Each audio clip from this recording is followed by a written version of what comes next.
하나님 아버지의 사랑과 우리 주 예수 그리스도의 은혜와 평강이 저와 여러분 심령 속에 말씀과 성령으로 충만하시기를 우리 주 예수 그리스도의 이름으로 간절히 축원합니다. 오늘은 구약 성경 시편 73장을 본문로요. 의로운 자의 순환과 창조주 삼위일체 하나님, 십자가에 죽으시고 부활 승천하신 다시 재림하시는 주 예수 그리스도라는 제목으로 하나님의 말씀을 전가하겠습니다. 먼저 1절을 보시면요. 하나님은 마음이 청결한 자에게 선을 행하시는 말씀을 하고 계십니다.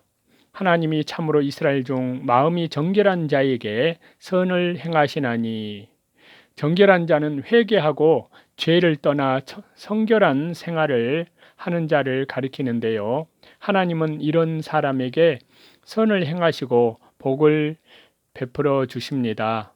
2절부터 15절까지인데요. 악인의 형통함과 성도의 재앙당함을 보고 실족할 뻔했다는 그러한 내용입니다.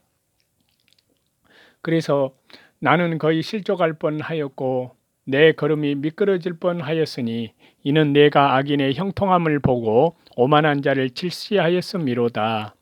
의인이 형통하고 악인이 패망하는 것이 일반적인 원리인데요. 정결하게 산 자기는 고통을 당하고 악인이 형통한 것을 보고 실족할 뻔하였다는 것입니다. 4절 5절인데요. 저희는 죽는 때에도 고통이 없고 그 힘이 건강하며 타인과 같은 고난이 없고 타인과 같은 재앙도 없나니. 4절에서 12절까지는 악인의 형통함에 대해서 언급을 하는데요. 악인은 첫째는 죽는 날까지 고통이 없고, 두 번째는 그 힘이 강건하고, 세 번째는 타인과 같은 고난과 재앙이 없습니다. 6절부터 7절에서요. 그러므로 교만이 저희 먹거리요 강포가 저희의 입는 옷이며 살찜으로 저희의 눈이 솟아나며 저희의 소득은 마음의 소음보다 진하며. 네 번째로 악인은 교만을 저희 먹거리로 삼습니다. 즉 교만을 자기의 영화로 삼고 나간다는 것인데요. 다섯 번째는 악인은 강포로 옷을 삼습니다. 이것은 강포를 행하는 것으로 자랑을 삼는다는 것입니다. 여섯 번째는 그들은 살이 쪄서 눈이 솟아납니다. 이것은 눈이 높아지고 마음이 교만해진 것을 말합니다. 일곱 번째는 그들의 소득은 마음의 소음보다 더합니다. 자기가 생각한 것보다도 더 많이 돈을 번다는 뜻입니다. 8절과 9절입니다. 저희는 능욕하며 악하게 압제하여 말하며 그만이 말하며 저희의 입은 하늘에 두고 저희의 혀는 땅에 두루 다니도다. 여덟 번째는 악한 자들은 남을 능욕하며 악하게 압제하며, 아홉 번째는 말을 언제나 거만하게 합니다. 열 번째, 악인은 입을 하늘에 두고 다닙니다. 이것은 자기를 하늘과 같이 높이고 자기 자랑을 한다는 것입니다. 11번째는 악인의 혀는 땅에 두루 다닙니다. 이것은 돌아다니며 거침없이 다른 사람을 비방하고 해방한다는 것입니다. 10절과 11절입니다. 그러므로 그 백성이 이리로 돌아와서 잔에 가득한 물을 다 마시며 말하기를 하나님이 어찌 알랴 지극히 높은 자에게 지식이 있으랴 하도다. 12번째 악인은 백성에게 잔에 가득한 물을 마시우게 합니다. 이것은 악인들이 악한 사상과 악한 행동을 다른 사람들에게 전하여 많은 사람이 그 악한 사상을 따르게 한다는 것입니다. 그 악한 자를 따르는 자들은 하나님을 멸시하며 비방하는 말을 합니다. 12절입니다. 볼지어다 이들은 악인이라 항상 평안하고 재물은 더하도다. 13번째는 악한 사람들은 항상 평안하고 재물은 날마다 더해 갑니다. 13절입니다. 내가 내 마음을 정의하며 내 손을 씻어 무죄하다 하는 것이 실로 헛되도다. 악한 자가 잘 되는 것을 보고 경건 생활을 힘쓰던 아삽은 죄를 짓지 않으려고 순종하던 것이 헛된 것이라는 시험이 들어왔습니다. 14절입니다. 나는 종일 재앙을 당하며 아침마다 질책을 보았도다. 그래서 본문은 경건하게 살았지만 종일 재앙을 당하며 아침마다 징책을 받았습니다. 그러므로 이러한 일들이 이해가 되지 않아 고민 가운데 빠진 것입니다. 경건한 생활을 하는 자에게 하나님께서 고난을 주시는 것은 그들을 더욱 연단시켜 많은 은사와 상급을 주시려는 것입니다. 15절입니다. 내가 만일 스스로 이르기를 내가 이렇게 말하리라 하였다면 주의 아들들의 시대를 대하여 계율을 행하였으리이다. 내가 이렇게 말하리라 하였다면 앞에서 잘못 깨달은 것을 다른 사람에게 말하였더라면 그러한 뜻인데요. 주의 아들들의 시대를 대하여 계율을 행하였으리이다. 성도들에 대하여 거짓을 말하였을 뻔하였다는 것입니다. 잘못 깨달은 것을 말하면 거짓을 말하는 것이 됩니다. 주의 아들들의 시대는 성도들의 신앙생활하는 이 세상을 가리키는데요. 계율은 거짓을 가리킵니다. 16절부터 17절인데요. 성소에 들어갈 때 결말을 깨닫게 되는 내용을 말씀하시는데요. 16절에서 17절에 내가 어찌면 이를 알까 하여 생각한즉 내게 심히 곤란하더니 하나님의 성소에 들어갈 때야 저희의 결국을 내가 깨달았나이다. 악인은 형통하고 성도는 고난받는 문제를 놓고 마음이 심히 곤란했지만 하나님의 성소에 들어갈 때에 이 문제를 바로 깨달았습니다. 성소는 하나님을 경배하고 하나님의 말씀을 받는 곳입니다.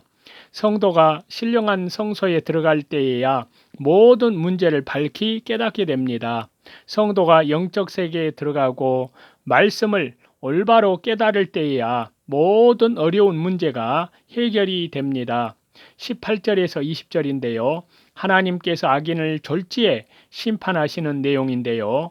18절과 19절에 보시면요. 주께서 참으로 저희를 미끄러운 곳에 두시며 파멸에 던지시니 저희가 어찌 그리 졸지에 황폐되었는가 놀람으로 전멸하였나이다. 악인은 일시적으로 형통하지만 조만간에 실족하고 파멸하고 그 거처가 황폐하게 되고 진멸될 것을 깨달았습니다. 20절입니다. 주여 사람이 깬 후에는 꿈을 무시함 같이 주께서 깨신 후에 저희 형상을 멸시하시리이다. 주님이 잠자는 것처럼 가만히 있으므로 악인이 잘 때고 성도는 고난을 받습니다. 그러나 하나님께서 깬 다음, 즉 심판하실 때는 주 예수 그리스도께서 재림하실 때는 악한 사람의 형상이 파멸된다는 것입니다. 주께서 깨신다는 것은 주님이 일어나 심판한다는 뜻입니다. 21절과 22절인데요. 자기 불신과 무지함을 부끄러워하고 뉘우치는 회개하는 내용을 말씀합니다. 21절과 22절인데요. 내 마음이 산란하며 내 심장이 찔렸나이다. 내가 이같이 우매 무지하니 주의 앞에 짐승이오나. 산란하다는 것은 세상의 유혹으로 마음이 혼란해진 상태를 가리키는데요. 심장이 찔렸다는 것은 악인이 잘됨으로 마음의 상처를 받았다는 것입니다. 그래서 이 본문을 기록한 시인은 악인이 형통하는 것을 보고 마음이 산란한 상태에 빠졌던 것을 후회합니다. 그러므로 자기는 우매무지한 자요 주 앞에 짐승 같은 자라고 하였습니다. 그래서 시편 49장 20절에 존귀에 처하나 깨닫지 못하는 사람은 멸망하는 짐승 같도다 라고 하였는데요. 23절에서 28절입니다. 하나님과 믿음으로 순종함으로 동행하며 사랑하고 신뢰하는 내용입니다. 23절과 24절에요. 내가 항상 주와 함께하니 주께서 내 오른손을 붙드셨나이다. 주의 교훈으로 나를 인도하시고 후에는 영광으로 나를 영접하시리니. 진리를 올바로 순종한 이 시인이 항상 주와 함께 행하기 때문에 주님은 그 사람의 오른손을 붙들고 생명길로 인도해 주셨습니다. 주의 교훈은 말씀을 가리킵니다. 주님은 언제나 말씀으로 인도하시며 그 말씀을 순종하는 자는 하나님께서 영광스럽게 하여 주십니다. 25절과 26절인데요. 하늘에서는 주 외에 누가 내게 있으리요. 땅에서는 주밖에 나의 사모할 자 없나이다. 내 육체와 마음은 세잔하나 하나님은 내 마음의 반석이시요 영원한 품깃이시라. 성소에 들어가 하나님의 진리를 올바로 깨닫고 보니 악인이 형통하는 것과 의인이 고난받는 것이 다 잠깐 지나가므로 세상은 다 헛되고 하늘과 땅에서 주밖에 사모할 자가 없는 것을 깨닫고 하나님만, 주 예수님만, 성삼위일체 하나님만 바라보았습니다. 육체와 마음은 세잔하나 아삽은 종일 재앙을 만났기 때문에 육체와 마음이 세잔해졌습니다. 그러나 성소에 들어가 올바로 깨닫고 하나님만 사모하니 하나님께서 자기의 반석이 되고 영원한 분깃이 되었습니다. 27절인데요. 대저 주를 멀리하는 자는 망하리니 음녀같이 주를 떠난 자를 주께서 다 멸하셨나이다. 주를 멀리하는 자, 하나님을 떠난 자를 가리키고요. 음녀같이 주를 떠난 자, 신앙의 정조를, 믿음의 정조를 버리고 우상 섬기는 자를 가리킵니다. 이러한 자는 결국 하나님의 심판을 받아 졸지에 망합니다. 28절입니다. 하나님께 가까이 함이 내게 복이라. 내가 주 여호와를 나의 피난처로 삼아 주의 모든 행사를 전파하리이다. 하나님께 가까이 하는 것은 자기의 죄를 주 예수 그리스도의 십자가 영원한 속량함 안에서 자기 죄를 회개하며 주님을 사모하는 것이요 신령한 세계에 거하는 것으로 이러한 자는 하나님께 복을 받은 자입니다. 여호와를 나의 피난처로 삼아 여호와께 가까이하여 그를 전적으로 의지하고 그 안에서 사는 것을 가리킵니다. 주의 모든 행사는 구원과 심판의 역사를 가리킵니다. 아삽은 하나님의 구원의 복음과 하나님의 공의로운 심판을 전하기로 작정한 것입니다. 우리들도 저와 여러분도 이 영광의 증인으로 주님께서 세우신 줄을 알고 우리들이 먹고 마시는 모든 것이 주님의 살과 주님의 피에 참여하는 생명의 교제로 복을 주셨습니다. 주님께서 우리에게 진리의 성령님을 보내주셔서 하나님을 아는 지혜로 부욕해 하는 것처럼 복된 일이 없습니다. 하나님을 경외하지 않으면 자기가 아는 것으로 자기를 정죄합니다. 자기 하는 말도 이해하지 못합니다. 그러나 우리에게 이런 은혜를 주신 것은 얼마나 크고 놀라운 은혜입니까? 하나님의 그 부요하심을 알면 알수록 이것은 인간의 지각이 측량할 수 없는 은혜와 자비하심이기 때문에 말로 다 표현할 수 없습니다. 그리스도 예수님 안에서 하나님께서 자기 자신을 영원한 우리의 기업으로 주셨습니다. 하나님께서 우리에게 주시지 않는 것은 아무것도 없습니다. 연약한 교회까지도 이 패역한 세대 가운데에서 입으로는 하나님을 신해도 행위로는 부인하는 이러한 패역한 시대 가운데에서 낙심하지 아니하고 이 주님의 영광을 찬양할 수 있도록 우리들이 하나님 앞에 우리의 어리석음을 고백하고 그리고 회개하고 모든 사람 앞에 담력을 가지고 하나님의 영광을 증거해야 합니다.